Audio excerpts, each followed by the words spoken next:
एक छोटे से गांव में हरिया नाम का एक गरीब लड़का रहता था। उसके परिवार में उसके साथ उसके बूढ़े माता पिता रहते थे। हरिया का परिवार बहुत ही गरीब था। उनके पास ना तो कोई जमीन थी, ना ही खाने के लिए कोई साधन। हरिया दिन भर मजदूरी करता और उससे जो कुछ भी कमा पाता उसी से अपने पूरे परिवार का पेट भरता। ये देखकर हरिया के माता पिता बहुत दुखी होते।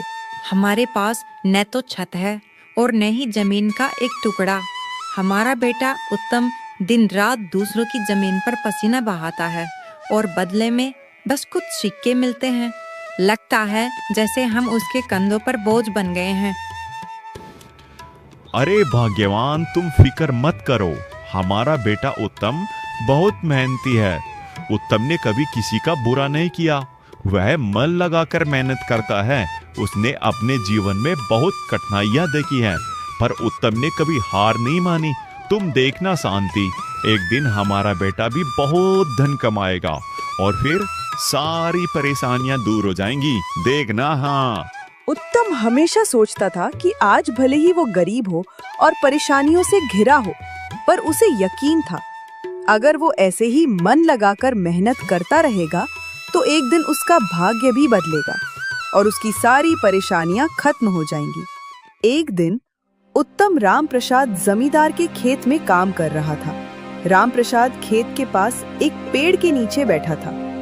उत्तम खेत में अपना काम कर रहा था, तभी उसने राम प्रसाद की ओर देखा कि राम प्रसाद आज बहुत ही चिंतित नजर आ रहा है। और राम प्रसाद को उदास देख उत्तम तुरंत उसके पास गया और बोला, क्या हुआ मालिक? आज आपके चेहरे पर वो चमक नहीं, दिल पर कोई बोझ तो नहीं? अगर दर्द है तो बांट लीजिए, कभी कभी सुनना भी इलाज होता है। उत्तम की बात सुनकर राम प्रसाद बहुत प्रसन्न हुआ। अबे तू मेरी मदद करेगा? अपनी हालत देख, पहले खुद को संभाल नहीं सकता और चला है दूसरों का सहारा बनने। अगर तुझमें वाकई कोई काबिलियत होती तो आज मेरी जमीन पर मजदूरी नहीं कर रहा होता। जा अपना काम देख और मुझे परेशान मत कर। शेठ जी, यह कहना सही नहीं होगा कि सब कुछ केवल वक्त या किस्मत पर निर्भर करता है। हाँ, समय का पहिया घूमता है और किस्मत अपनी चाल चलती है, लेकिन इसे ही सब कुछ मान लेना गलत है। मेरा मानना है कि अपनी मेहनत ही हमारी सच्ची साथी है। भले ही आज मेरी किस्मत मेरा साथ न दे रही हो, पर मैं पूरी निष्ठा और लगन के साथ परिश्रम करता रहूंगा। तो मुझे पूरा यकीन है कि एक दिन किस्मत भी मेरी ओर मुड़ जाएगी। यह सच है कि सब्र और मेहनत से भाग्य के द्वार खुलने में समय लग सकता है, लेकिन परिश्रम कभी भी व्यर्थ नहीं जाती। वह अपना रास्ता खोज लेता है। उत्तम की बात सुनकर राम प्रसाद बहुत प्रसन्न हुआ। सेठ जी, मेरे पिताजी ने मुझे हमेशा सिखाया है कि इंसान की हर चाह पूरी नहीं होती, लेकिन मेहनत और सब्र कभी जाया नहीं जाता। वो कहा करते थे, बेटा, ये जिंदगी कभी धूप की तरह हंसती है तो कभी ठंडी हवा की तरह सुला देती है और कभी बादलों की तरह गरजती है, लेकिन जैसा भी समय हो एक दिन बदल ही जाता है। बस तू डगमगाना मत, मेहनत करता रहे, अच्छे दिन जरूर आएंगे। वाह, तेरे पिताजी तो बड़े समझदार और अच्छे इंसान लगते हैं। मन कर रहा है किसी दिन जाकर उनसे खुद बात करो। सेठ जी, बात क्या है? साफ साफ बताइए ना। हो सकता है आपकी परेशानी का कोई हल निकल ही आए। उत्तम, मैं बहुत बड़ी मुसीबत में फंस गया हूँ। समझ ही नहीं आ रहा कि इसका कोई रास्ता कैसे निकलेगा। अरे सेठ जी, आप बस एक बार अपनी बात तो बताइए, क्या पता कोई रास्ता मिल ही जाए। उत्तम, मेरे बाबूजी के जमाने की जमीन थी जिसे हम दोनों भाइयों ने मिलकर संभालने का सपना देखा था, लेकिन गांव के दो चालाक भाई उसे हड़प के बैठ गए।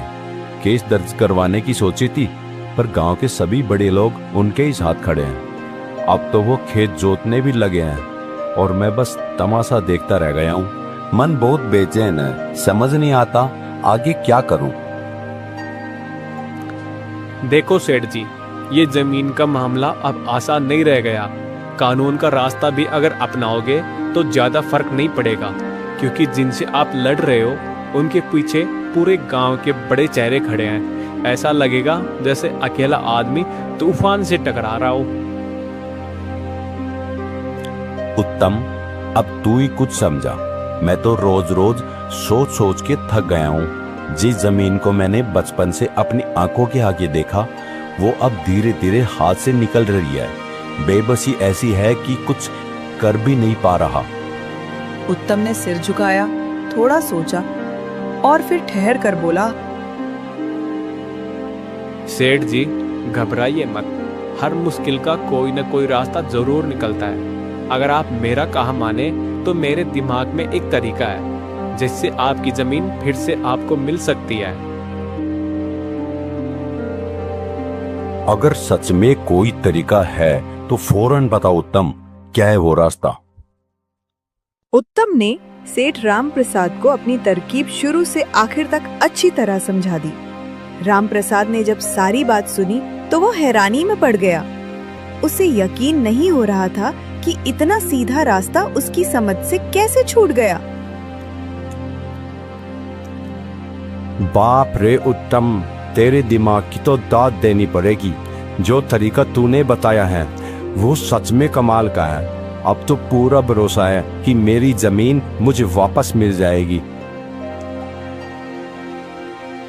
अरे सेठ जी, आप ही की बदौलत तो मेरे घर का चूल्हा जलता है, 2 वक्त की रोटी मिलती है। यही बहुत बड़ी बात है। आपकी मदद करना मेरे लिए काम नहीं, जिम्मेदारी है। उत्तम, तू नेक दिल वाला इंसान है और मुझे तुझ पर पूरा भरोसा है। कल से इस काम में जुट जा, सब तुझ पर छोड़ा। काम खत्म करके उत्तम जैसे ही निकला, अगली सुबह वो सीधे किशोर और राजू के पास पहुंचा। वो दोनों भाई जो अब राम प्रसाद की जमीन को अपना समझकर बैठे थे। राम राम सेठ जी, मैं इधर से निकल रहा था तो कुछ लोगों से सुना कि आपको मजदूर की जरूरत है। अगर कोई काम हो तो मुझे भी रख लीजिए, घर चलाना मुश्किल हो गया है। अबे सुन, तू कौन है बे? किसने कह दिया कि हमें मजदूर चाहिए? सीधी सी बात है, यहाँ काम का कुछ झंझट नहीं। जा भाई, जहाँ से आया है वही लौट जा। सेठ जी, मैं एक मजदूर हूँ, काम की तलाश में भटक रहा हूँ। अगर आपके पास कोई काम हो तो दे दीजिए, 2 वक्त की रोटी जुटानी है बस। काम वाम तो अभी कुछ है नहीं, तुझे खाली हाथ ही लौटना पड़ेगा। सेठ जी, लोगों से सुना था कि आपके पास खूब खेत खलियान है, गांव के बड़े मालिक हो आप, इसलिए सोचा कि यहाँ कोई न कोई काम मिल ही जाएगा। इस आस में चला आया। देखो भाई, साफ कह रहे हैं, इस वक्त हमें कोई मजदूर नहीं चाहिए। हाँ, अब समझ आया कि राम प्रसाद सेठ क्यों ऐसा कहते थे आपके बारे में। राम प्रसाद ने क्या कहा हमारे बारे में? साफ साफ बताओ। रहने दीजिए सेठ जी, अब चलूं मैं, कहीं न कहीं तो कुछ मिल ही जाएगा। उत्तम मुड़ के जाने ही वाला था, तभी किशोर और राजू ने आवाज देकर उसे रोक लिया। अरे ओ भाई, इधर आओ, शायद तुम्हारे लिए हमारे पास एक काम है। उत्तम झट से उनके पास पहुंचा और बोला, धन्यवाद सेठ जी, बताइए क्या करना है? जो काम कहोगे कर लूंगा। घर पर बूढ़े माँ बाप हैं, रोटी का जुगाड़ करना ही पड़ेगा। अरे हाँ हाँ, काम बताएंगे, पर पहले बताओ वो राम प्रसाद हमारे नाम की क्या कहानी सुना रहा है? मैं पहले राम प्रसाद सेठ के यहाँ था, मेहनत तो पूरी करता था पर मजदूरी पूरी कभी नहीं मिली। कल मैंने पूछा तो बहस हो गई, अब वहां दोबारा जाने का मन नहीं। अच्छा, फिर क्या हुआ? वो राम प्रसाद हमारे बारे में क्या बोल गया बना? उसने जब अपने आप को सबसे बड़ा बताया तो मुझे भी गुस्सा आ गया। मैंने बोल दिया, सबसे बढ़िया मजदूरी तो किशोर सेठ और राजू सेठ देते हैं, तभी तो हर दिन लोग उनके पास काम मांगने आते हैं। ठीक कहा भाई, हमारा नाम यूं ही नहीं है गांव में। जो हमारे लिए पसीना बहाए उसकी मेहनत कभी बेकार नहीं जाती। सुनकर अच्छा लगा सेठ जी। राम प्रसाद सेठ तो आप जैसा बन ही नहीं सकता, ना दिल से ना सोच से। किशोर और राजू उत्तम की मीठी मीठी बातों में आ गए और उसी वक्त उसे अपने यहाँ काम पे रख लिया। चलो अब काम की बात करते हैं। तुम एक अच्छा इंसान लगते हो। हमें अपने खेत पर काम करने के लिए तुम्हारे जैसे ही एक मजदूर की जरूरत है। कल से ही काम पर आ जाना।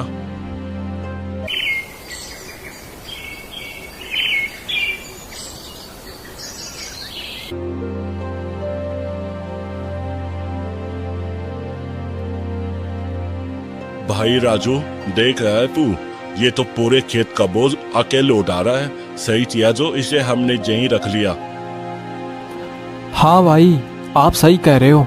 उत्तम बहुत मेहनती है। इसके जितना काम शायद ही कोई और करता होगा। यह पूरा दिन यहाँ काम पर अकेला लगा रहता है। किशोर और राजू को अब भरोसा होने लगा था कि उत्तम जैसा कोई नहीं। एक शाम दोनों खेत घूमने गए तो देखा अंधेरा होने को था, फिर भी उत्तम झूठा पड़ा था। उत्तम, बस करो, अब रात हो गई है। अब काम छोड़ो और आराम करो, सुबह फिर देख लेंगे।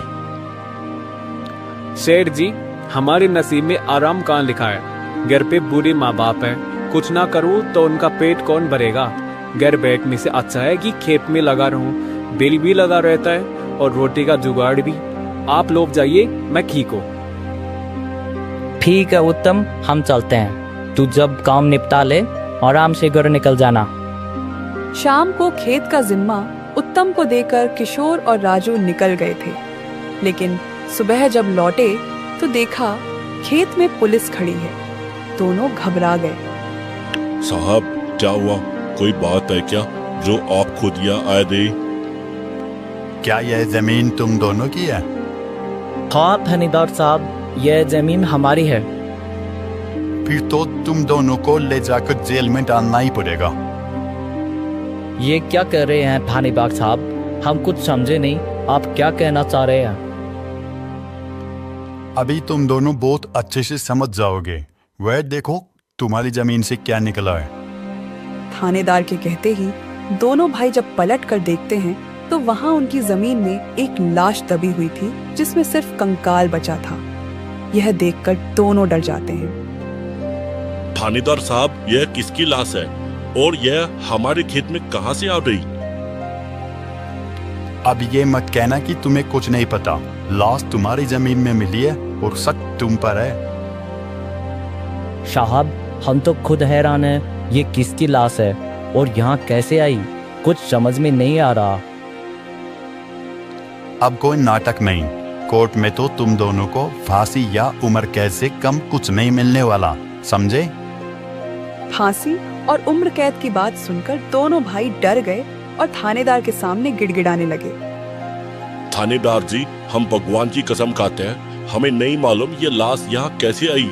हम बेगुनाह है साहब। दोनों भाई मन ही मन सोच रहे थे कि अब क्या करें, कैसे बचे। तभी पीछे से आवाज आई। सेठ जी, पलट के देखा तो उत्तम खड़ा था। सेठ जी, सब ठीक तो है? पुलिस क्यों आई है खेत पर? उत्तम, बैठ जरा। पता नहीं ये कंकाल हमारी जमीन में कहां से आ गया, समझ नहीं आ रहा। मालिक, यह कंकाल यहाँ कहां से आ गया? यह तो बहुत गंभीर बात है। किशोर, राजू और उत्तम एक कोने में जाकर कानों में कान डालकर कुछ बुदबुदाने लगे, जैसे कोई बड़ा फैसला लेना हो। मालिक, हालात तो खराब है। अब दोनों को डूबना ठीक नहीं। सोचिए, कौन जाएगा जेल और किसकी वजह से बाकी बच सकता है? उत्तम भाई, सच कहे तो हम दोनों में से कोई भी जेल नहीं जाना चाहता। कुछ तो रास्ता निकालो इस झंझट से बचने का। मालिक एक बात बोलूं, इन हड्डियों को देख के लग रहा है ये कोई ताजा लाश नहीं है। मिट्टी सूखी पड़ी है, हड्डियां जमी हुई हैं। लगता है महीनों पहले किसी ने इसे यहाँ गाड़ दिया था। मतलब साफ है ये काम आज का नहीं है और शायद ये जमीन भी तब किसी और की रही होगी। किशोर तो फांसी की धमकी से पहले ही कांप गया था। जब उत्तम ने पुरानी लाश की बात छेड़ी तो उसने खुद सारी सच्चाई बयां कर दी। क्या क्या कहा मालिक? आपने यह जमीन हड़पी थी? मुझे कुछ समझ नहीं आ रहा, जरा साफ साफ बताइए। किशोर ने आखिरकार जमीन से जुड़ी सारी सच्चाई उत्तम को बता दी। बात सुनते ही उत्तम थोड़ी देर सोच में पड़ गया और फिर कहा, चिंता छोड़ो मालिक, तरकीब ऐसी है कि शेर भी बच जाएगा और बकरी भी सलामत रहेगी। अब ज्यादा सोचने का टाइम नहीं है, बोलो ना उत्तम भाई, क्या रास्ता है इससे निकलने का? मालिक आप थानेदार से बस इतना कहिए कि ये खेत राम प्रसाद का है। बोलिए हम तो बस काम करने आए थे कुछ महीने पहले, बाकी सब समझाना मेरा काम है। अरे उत्तम, अगर हमने ऐसा बोल दिया तो जमीन तो हमारे हाथ से निकल जाएगी, फिर क्या करेंगे? मालिक बात सीधी है, थानेदार को राम प्रसाद का नाम दो, पुलिस उसी को पकड़ लेगी और जब वो अंदर जाएगा तो जमीन भी खाली हो जाएगी और तुम भी बेफिक्र रहोगे। वाह रे उत्तम, आज समझ आया कि तू सिर्फ हाथ से ही नहीं दिमाग से भी काम करता है, वरना हम तो फंस ही जाते आज। इसके बाद उत्तम, किशोर और राजू सीधे थानेदार के पास पहुंचे। थोड़ी हिचकिचाहट के बाद किशोर ने वही बात दोहरानी शुरू की जो उत्तम ने सिखाई थी। राजू भी बीच बीच में सिर हिलाकर बात को सही ठहराता रहा। अच्छा, जब खुद फंस गए हो तो अब किसी और को फंसाकर अपनी जान बचाना चाहते हो? नहीं नहीं साहब, अगर आपको हमारी बात पर शक है तो आप उत्तम से पूछ लीजिए। ये कुछ दिन पहले ही हमारे यहाँ काम पर आया है।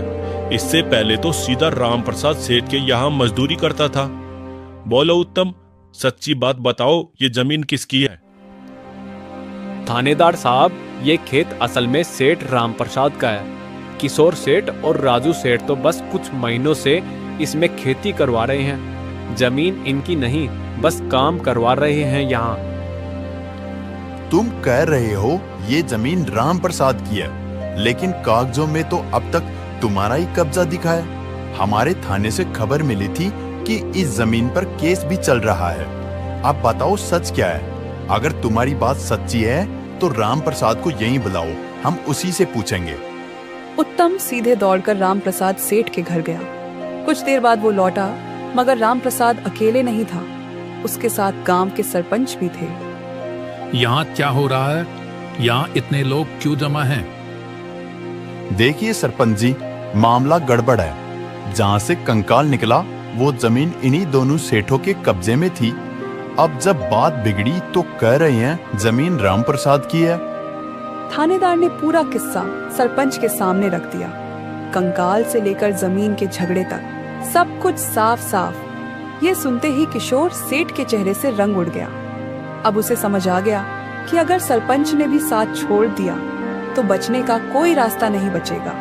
वो धीरे से सरपंच के पास गया और बोला, नहीं सरपंच जी, सच में ये जमीन हमारी नहीं है। हमने बस कुछ दिन पहले इसमें काम करवाना शुरू किया था। आप चाहे तो हमारे मजदूर उत्तम से पूछ लीजिए, वो सच्चाई बता देगा। हाँ सरपंच जी, ये खेत राम प्रसाद सेठ का है। किशोर और राजू सेठ ने तो बस मजदूरी करवाई थी इसमें। साहब, हमसे गलती हो गई। राम प्रसाद सेठ के साथ धोखा किया। ये जमीन हड़पने की कोशिश थी। हम अब कुछ नहीं चाहते, ना जमीन ना झगड़ा। आप कहे तो हम केस भी वापस ले लेते हैं। थानेदार साहब, आप जाइए, बाकी का काम अब हम संभाल लेंगे। थानेदार ने सरपंच की बात मानी और चला गया। जैसे ही पुलिस वहां से गई, सरपंच ने राम प्रसाद की ओर मुड़कर कहा, देखो, जमीन का झगड़ा तो अलग बात है, पर ये बताओ इस कंकाल का राज क्या है? किसका खून है ये? देखिए सरपंच जी, ये कंकाल तो नकली था। मैंने और उत्तम ने बस एक तरकीब लगाई थी ताकि इनसे जमीन की सच्चाई उगलवाई जा सके। अब सब कुछ आपके सामने है। रामप्रसाद की बात सुनते ही किशोर और राजू की हालत पतली हो गई, जैसे किसी ने अचानक पांव के नीचे से चटाई खींच ली हो। जब उन्होंने देखा कि उत्तम भी रामप्रसाद के साथ मिला हुआ है, तो उन्हें समझते देर नहीं लगी कि ये सब मिलकर जाल बिछाया गया था। अब उनके पास ना कोई बहाना बचा था, ना कोई रास्ता, सिवाय इस बात को स्वीकार करने के कि उन्होंने ही गलती की है। सरपंच जी, हमसे बहुत बड़ी भूल हो गई। लालच ने आंखों पर पर्दा डाल दिया था। हमें माफ कर दीजिए। अब कभी ऐसी गलती नहीं होगी। और हाँ, ये जमीन हम सेठ रामप्रसाद को लौटा रहे हैं। किशोर और राजू दोनों सरपंच और सेठ रामप्रसाद के आगे गिड़गिड़ाने लगे। उनकी हालत देख के रामप्रसाद का दिल पसीज गया और बोला, चलो छोड़ दिया, अब दोबारा ऐसी गलती मत करना। गांव का मामला है, अब बात यहीं खत्म मानो। रामप्रसाद सेठ जी, आप बड़े दिलवाले निकले। हमने गलती की थी मगर आपने माफ कर दिया। अब से जिंदगी भर याद रखेंगे और दोबारा ऐसी हरकत नहीं करेंगे। राजू, गलती हो गई तुमसे, पर चलो छोड़ दिया। बस आगे से इतना समझ लो कि रिश्तों से बढ़कर कुछ नहीं होता। जमीन आज है, कल नहीं रहेगी, पर अपने लोग अगर छूटे तो सब सूना हो जाएगा। रामप्रसाद सेठ ने जब उत्तम की सच्चाई और अक्लमंदी देखी तो उसका दिल भर आया। उसने तुरंत अपने खेत की एक पट्टी उसे दे दी और कहा, अब तू सिर्फ मजदूर नहीं, इस जमीन का मालिक भी है। दोस्तों, यदि आपको हमारी ये वीडियो अच्छी लगी है तो प्लीज एक लाइक,